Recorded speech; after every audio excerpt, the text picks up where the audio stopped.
नमस्ते, सदा वत्सले मातृभूमि, जय हिंद। दोस्तों, लगातार दोस्तों ईरान अपनी ताकत को बढ़ा रहा है और ऐसे में वो कई नई हथियार प्रणालियों को खुद से तैयार कर रहा है।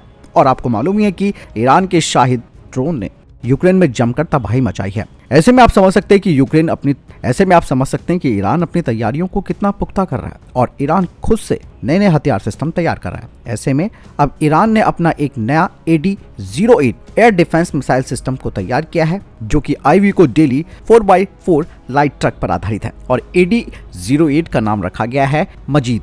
कहा यह जा रहा है कि ये 4x4 लाइट ट्रक पर लगाया गया एक छोटी दूरी का मोबाइल वायु रक्षा मिसाइल प्रणाली है, यानी कि short range mobile air defence missile system. हालांकि 2022 में ईरान ने AD-08 का अनावरण किया था, जिसे पहले एरस-2 पर माउंट किया गया था, जो कि ईरान के द्वारा बनाया गया 4x4 टैक्टिकल वाहन है। और इस टैक्टिकल वाहन को भी ईरान ने F-4 Toyota land cruiser chassis पर बनाया था। अब बात करते हैं AD-08 की, जो कि एक शॉर्ट रेंज और लो एल्टीट्यूड एयर डिफेंस सिस्टम है। इसे पूरी तरीके से डिजाइन और डेवलप किया गया है ईरानियन डिफेंस इंडस्ट्री के द्वारा। इसकी मिसाइलों को UAV, क्रूज मिसाइलों, हेलीकॉप्टर्स और कम ऊंचाई वाले हवाई लक्ष्यों को रोकने और नष्ट करने के लिए डिजाइन किया गया है। AD-08 यानी कि मजीद में सभी मौसम की परिस्थितियों में संचालन करने की क्षमता है, यानी कि ये ऑल वेदर कंडीशन में ऑपरेट किया जा सकता है। और वाहन पर लगी 4 मिसाइलों का इस्तेमाल एक साथ 4 हवाई लक्ष्यों को भेदने में किया जा सकता है।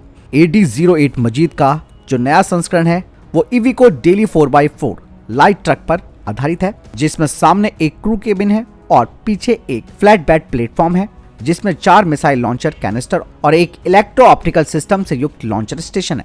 इलेक्ट्रो ऑप्टिकल प्रणाली का इस्तेमाल लक्ष्यों को हासिल करने और मिसाइल को गाइड करने के लिए किया जाता है। AD-08 Majid air defence system के द्वारा इस्तेमाल की जाने वाली मिसाइल पैसिव इमेजिंग इंफ्रारेड यानी कि IIR होमिंग गाइडेंस सिस्टम से लैस है।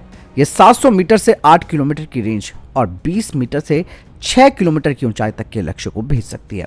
इस मिसाइल का डायमीटर 156 मिलीमीटर है, जिसकी लंबाई 2670 mm है और इसका वजन है 75 यानी कि 75 किलोग्राम का। ऐसे में दोस्तों आप समझ सकते हैं कि किस तरीके से ईरान लगातार अपने आप को डिफेंस के क्षेत्र में उन्नत कर रहा है, क्योंकि उसको मालूम है कि चारों तरफ से उसे प्रतिबंध लगे हुए हैं। ऐसे में वो चाहकर भी किसी से मदद नहीं ले सकता है, तो उन लोगों ने खुद से अपनी तकनीक विकसित करनी शुरू कर दी है।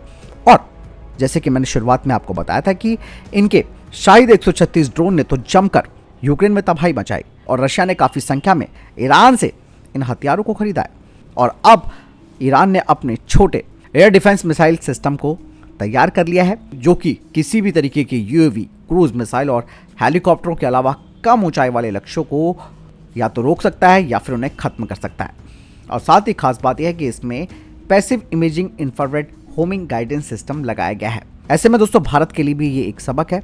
हमने शुरू तो कर दिया है मेक इन इंडिया, लेकिन इस पर अब तेजी से काम करना होगा और विदेशी हथियारों पर निर्भरता कम करके स्वदेशी हथियारों का ही निर्माण करना होगा। ईरान एक बहुत बड़ा एग्जाम्पल हमारे सामने है। वहीं दूसरी तरफ आप चाइना को भी ले सकते हैं। भले ही वो रिवर्स इंजीनियरिंग भी करता है, लेकिन उसकी अधिकतर चीज़ें खुद की होती हैं। आने वाला समय दोस्तों केवल स्वदेशी हथियारों का ही हो सकता है, क्योंकि एक तो आपके ऊपर कोई प्रतिबंध नहीं लगा सकता और आप दोगुनी क्षमता के हथियार तैयार कर सकते हैं। फिलहाल दोस्तों आपको ईरानी हथियारों के ऊपर क्या कहना है मुझे कमेंट सेक्शन में लिखकर ज़रूर बताइएगा। और साथ ही ये भी बताइएगा कि भारत को भी क्या इससे सबक या सीख लेनी चाहिए कि समय पर अपने स्वदेशी हथियारों का निर्माण पूरा किया जा सके। मुझे कमेंट सेक्शन में लिखकर ज़रूर बताइएगा, क्योंकि टॉपिक बहुत इंपॉर्टेंट है। ईरान जैसा देश हथियारों के क्षेत्र में आत्मनिर्भर हो रहा है। आप ज़रूर कमेंट सेक्शन में अपनी राय ज़रूर दीजिएगा। वीडियो को शेयर भी ज़रूर कीजिएगा, लाइक भी कीजिएगा। मिलता हूं नई जानकारी के साथ। जय हिंद, वंदे मातरम।